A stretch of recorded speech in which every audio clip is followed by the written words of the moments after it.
பிள்ளைய ஃபோன் பண்ணி வர சொல்லி 1/2 மணி நேரம் கூடுதலாகுது, என்ன காணியில. அவள் மட்டும் வரலோ கூட அவளெல்லாம் கூட்டிகிட்டு வரலோ தெரியல. திரும்ப திரும்ப சொல்லியிருக்கு ஒத்தையில வான்னு. இப்போ எப்படி வரேன்னு பார்ப்போம். எனக்கா தட்டு நிறைய பிரியாணி வச்சு பார்த்துட்டு இருக்கேன். பிரியாணி கடை திறந்துட்டியா? ஆமாம், பிரியாணி கடை திறந்துட்டு. ஒரு பிளேட் பிரியாணி எவ்வளோக்கா? ஒரு பிளேட் பிரியாணி 1000 ரூபா. எங்கள் அக்கா கையில் செஞ்ச பிரியாணி 1000 ரூபா. என்ன 1000 ரூபா? 1,00,000 ரூபா சொன்னாலும் வாங்கிக்க நான் தயார். நீ இப்படி தான் சொல்லுவாங்கிறது எனக்கு நல்லாவே தெரியும்.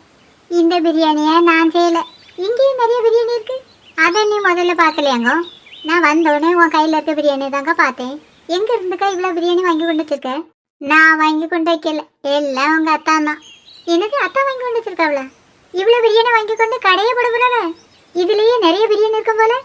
இலையை தூக்கி பாரு எவ்வளோ இருக்குன்னு தெரியும். ஏய் அம்மா, இவ்வளோ பிரியாணி வாங்கி கொண்டு வந்திருக்காவ. இவ்வளோ பிரியாணியை நம்ம எப்படிக்கா சாப்பிட முடியும்? வேற எப்படி? எல்லாத்தையும் மாதிரி கையால் அள்ளி வாயால் தான் சாப்பிட முடியும். அதை கேட்குறக்கா, இவ்வளோ பிரியாணியும் நம்மளால சாப்பிட முடியாதுல்ல. இவ்வளோ பிரியாணியும் ஃப்ரிட்ஜில் வைக்கணும்னா கூட ஃப்ரிட்ஜில் இடம் பத்தாதக்கா. இந்த பிரியாணியெல்லாம் நம்ம இதுக்கு ஃப்ரிட்ஜில் கொண்டு வைக்கணும். அப்போ நம்மளுக்கு எடுத்து போக மீதி இருக்க பிரியாணியெல்லாம் உமாவுக்கும் சின்ன பொண்ணுக்கும் கொடுத்துருமா? ஏன் அதோட விடுக, ஓ மாமியார் வீட்டுக்கும் கொடுத்துட வேண்டியது தானே? ஆமாக்கா, சேர்ந்தாப்புல அவிய வீட்டுக்கும் கொடுத்துருவோம். என்ன பாரு, இந்த பிரியாணியெல்லாம் உங்கள் அத்தானும் கொண்டு வச்சிருக்காவ. ஆனால் எல்லா பிரியாணியும் நம்மளுக்கு இல்லை. நமக்கு இல்லைன்னா வேறு எதுக்குக்கா இங்கே கொண்டு வச்சிருக்காவ? உங்கள் அத்தானோட ஃப்ரெண்டு மகேஷ் இருக்காங்களா, அவன் பிள்ளைக்கு இன்னைக்கு பிறந்த நாளாம். அதான் எல்லாருமா சேர்ந்து பிரியாணியாக கிண்டிருக்காவ. அவிய செஞ்சு பிரியாணி எதுக்குக்கா இங்கே கொண்டு வச்சிருக்காவ? இங்கே இருந்து திங்க தான் நல்லா இருக்குன்னு சொல்லி இங்கே கொண்டு வச்சிருக்காவ. அவிய சாப்பிட்றதுக்கு தானே செஞ்சு வச்சிருக்காவ. அது எதுக்குக்கா நீ எடுத்து வச்சுட்டு இருக்க? உங்கள் அத்தான் தான் நம்ம வீட்டுக்கு தேவையான பிரியாணியை எடுத்துக்கன்னு சொல்லிட்டு போனவ. அதுக்கு இதுக்குக்கா என்ன வர சொன்னேன்? உனக்கு ஒரு பாத்திரத்தில் எடுத்து தரேன், கொண்டுட்டு போ. ஏக்கா வேண்டாம், நான் எடுத்துகிட்டு போனேன்னா பிரியாணி குறைஞ்சி போயிடும். அப்புறம் அத்தான் வந்து திட்டுவாவ. திட்டெல்லாம் மாட்டாவ. நீ ஒரு பாத்திரத்தில் எடுத்துகிட்டு போ. வேண்டாக்கா, நீ இப்படி தான் சொல்லிட்டு இருப்பா. நானே எடுத்து தரேன். ஏண்டத்தாங்கக்கா? என்ன பாரு, இதை கையில் வச்சுட்டு இங்கேயே நிற்கணும். அதை விட்டு விட்டு உங்கள் வீட்டுக்கெல்லாம் கொண்டுட்டு போகக்கூடாது.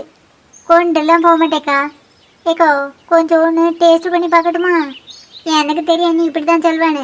பிரியாணியில் உன் கையை வச்சேன்னு வச்சுக்க, கையை நொடிச்சு விடுவேன். எனக்கு பிரியாணி முக்கியம் இல்லை, கை தான் முக்கியம். அந்த பயம் இருக்கணும். நான் அவளுக்கு எடுத்து கொடுத்துட்டு வரதட்ட நீ இப்படியே நிற்க. அங்கே இங்கேயும் நோண்ட வந்து வச்சுக்க, காலை நொடிச்சு விடுவேன். நான் எங்கேயுமே நோளாமல் இதிலே நின்றுட்டுருக்கேன். எதுக்குக்கா உமாவை போட்டு மிரட்டிகிட்டு இருக்கா?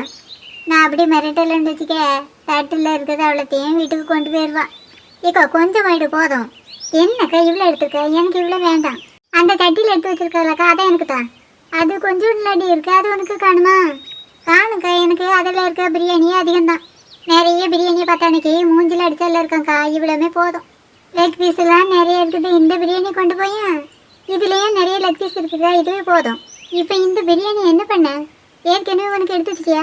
வீட்டுக்குள்ளே எடுத்து வைக்கல, இந்த தட்டில் மட்டும்தான் எடுத்து வச்சுருந்தேன். அப்போ இந்த வாயில் உள்ளதை நீ கொண்டு போக வேண்டியது எனக்கா? கொண்டு போகலாம் தான், சாப்பிட்டு போக மீதி இருக்கிறத ஃப்ரிட்ஜில் போட்டுடலாம். நாளைக்கு பிள்ளைகளுக்கு சூடு பண்ணி கொடுத்துடலாம். தட்டில் வேறு பிரியாணி இருக்குது, அதை என்ன பண்ணு? நான் ஒன்று சொன்ன கேட்பியாக்கா? என்னன்னு சொல்லு. தட்டில் வச்சுருக்கிற பிரியாணியை உமாக்கிட்டே கொடுத்துறாக்கா. அப்படியே சொல்ற? இவளுக்கு கொடுத்தா இன்னொருத்தி வேறு வந்து கேட்பாளே. ஏக்கா எனக்கும் கீழே இப்போ தான் சொல்லி முடிச்சு வாயை கூட மூடலை, அதுக்குள்ளே வந்துட்டா.